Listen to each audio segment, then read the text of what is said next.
अस्सलाम वालेकुम रहमतुल्लाहि वबरकातुहू। मैं एडवोकेट मोहम्मद खलील अहमद मलकपेट हैदराबाद।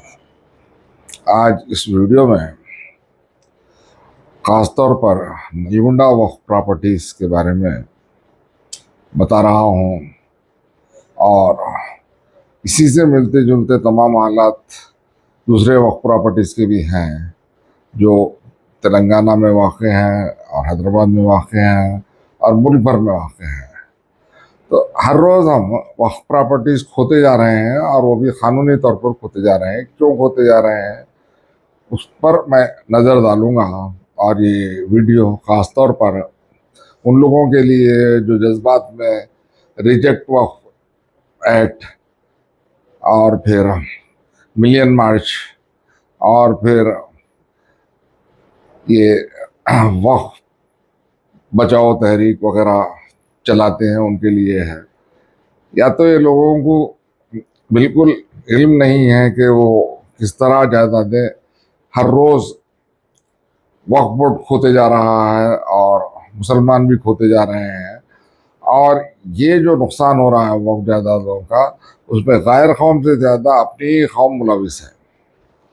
तो मैं जो बता रहा हूँ कि हम 2023 ईस्वी से मैं और सलीम अहमद जो मेरे साथी हैं नलगुंडे के और फिर अखबार भी लिखते हैं, मुंसिफ में कालम और सीनियर जर्नलिस्ट का की हैसियत रखते हैं, तो हम लोग रज़ाकाराना तौर पर नलगुंडे की कुछ अहम जायदादें जो वक्फ की हैं उनको प्रोटेक्ट करने के लिए क़ानूनी कार्रवाई शुरू की है। और तकरीबन 11 जायदादों को हमने निशानदेही की और 11 जायदादों पर नोटिस जारी किए 2023 तक।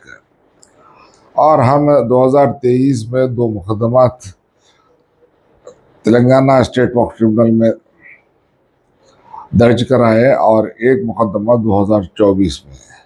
जो 2 मुकदमा 2023 में रजिस्टर्ड हुए, वो पहला मुकदमा ईदगाह नलगुंडे का है और फिर दूसरा मुकदमा बहादुर खां वक्फ जायदाद का है और तीसरा मुकदमा भास्कर टाकीज से ताल्लुक़ रखता है, जो बड़े नाल साहब एक कला की वक्फ जायदाद है। और फिर साथ में हम कई दरगाहों के, मैंने जैसा बताया कि 11 जायदादों की निशानदेही की थी, तो लतीफ़ुल्लाह शाह कादरी की भी हमने नोटिस जारी की थी, जवाब भी वसूल हुआ और सर्वे का काम भी अंजाम दिया गया। लेकिन कुछ रोज़ से मुसलसल इत्तलात आ रही है कि जो लतीफ़ुल्लाह शाह कादरी रहमतुल्लाह अलैह की जायदाद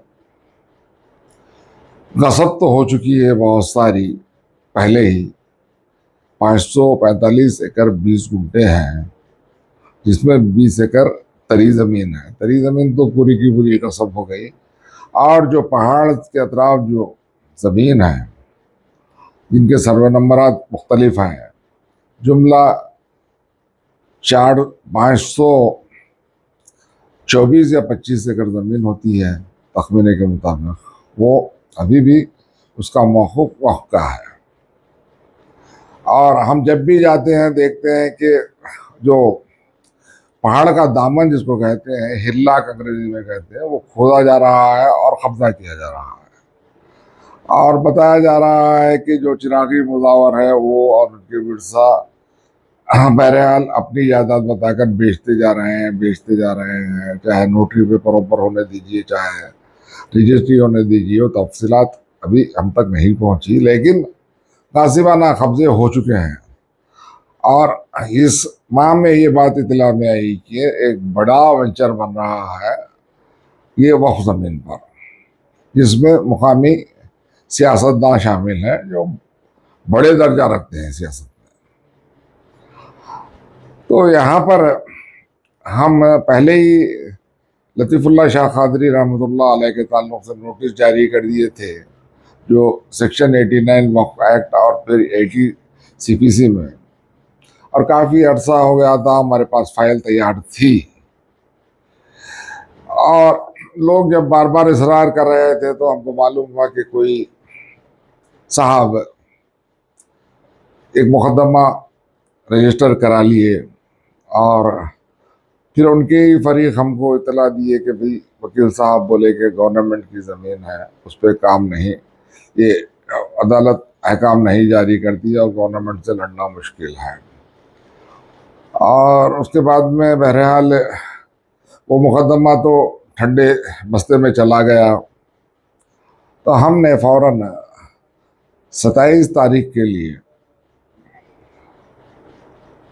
फाइल बनाई और फाइल दाखिल की अदालत में, आउट ऑफ ऑर्डर में। और मैं जज साहब थे जो 31 अगस्त को रिटायर्ड हो चुके हैं।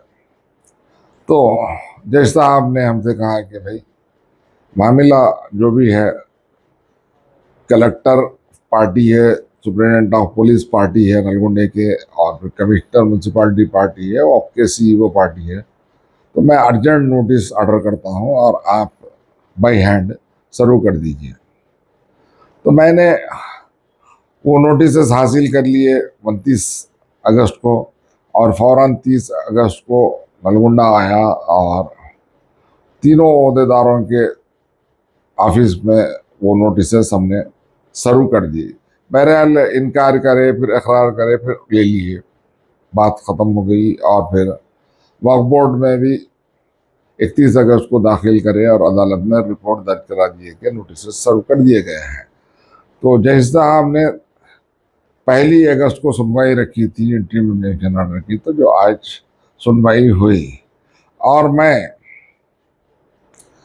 कल 31 अगस्त को पीआरओ साहब से भी मिला और बोला कि अच्छे वकील साहब का तकर्रुर करो वक्फ बोर्ड के, और मुआफ़िक़त में बहस करना, क्योंकि ये मेरी ज़ाती जायदाद के लिए नहीं लड़ रहा था, ये अल्लाह ताला की जायदाद है और मुसलमानों के लिए अमानत है।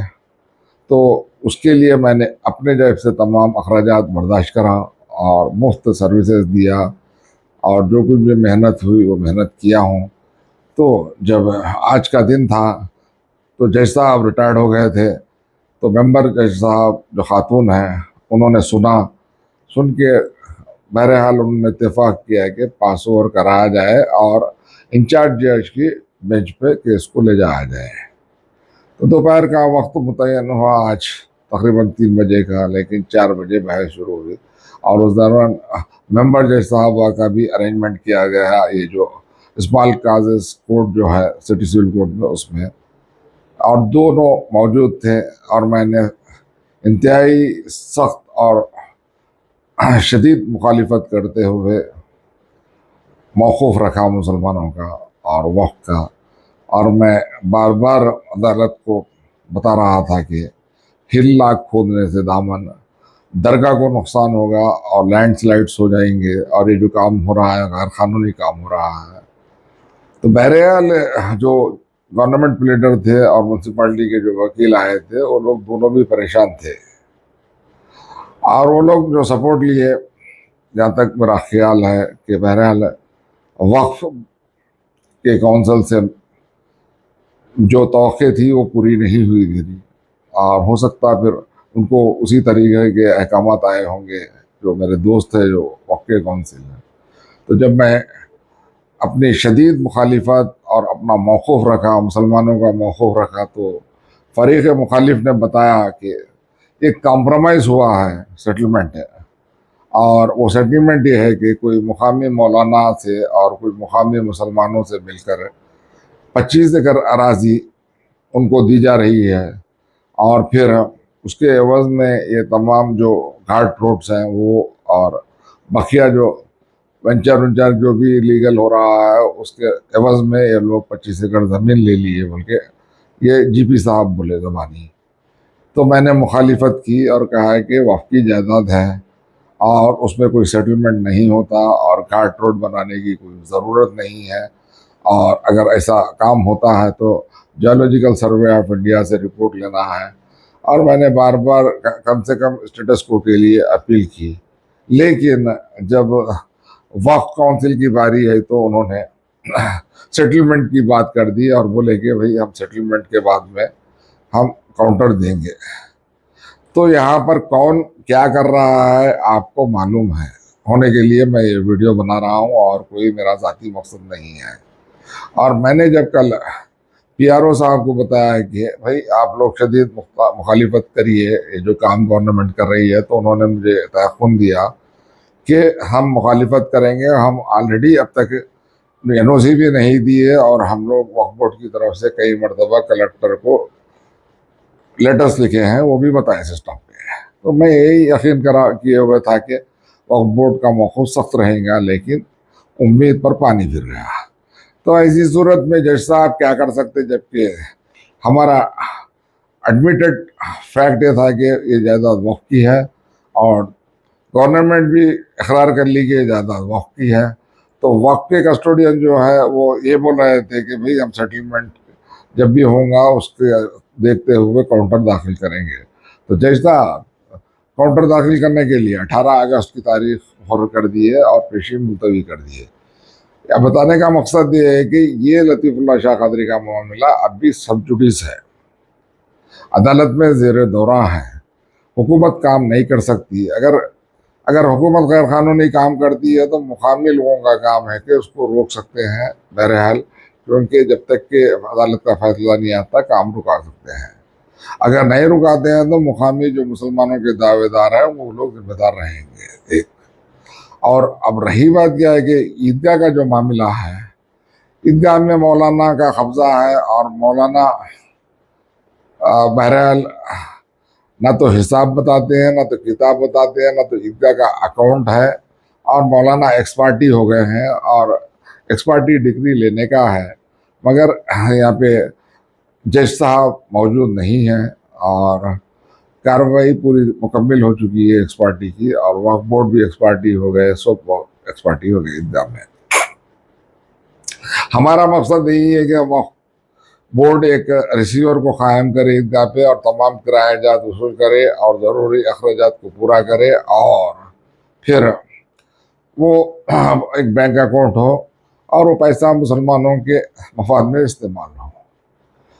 और फिर दूसरा जो है बहादुर खां वक्फ के ताल्लुक से ये है कि कुछ लोग बैठ गए वहाँ पे ज़बरदस्ती कमेटी बना के, एक पुरानी कमेटी के नाम से, और वो लोग गबन में शामिल हैं, बात सही है। और उनका इरादा तो पूरी जायदाद को प्राइवेट प्रॉपर्टी बताकर गसब करने का है, क्योंकि उनका जो रिटन स्टेटमेंट आया वो लोग बता रहे हैं कि ये वक्फ की जायदाद ही नहीं है। और वहाँ पर इससे पहले एक केस वहाँ की मुकामी अदालत में सिविल कोर्ट में हुआ था। किसी ने वक्फ का एक जायदाद से ताल्लुक़ रखने वाला उसी वक्फ के एक मकान ख़रीदा था। उस वक़्त के सदर ने वहाँ पर सेक्शन 85 ऑफ वक्फ एक्ट को पेश करते हुए उस मुकदमे को खारिज करा दिया, और ये हलफनामा दिया है कि वो वक्फ जायदाद है।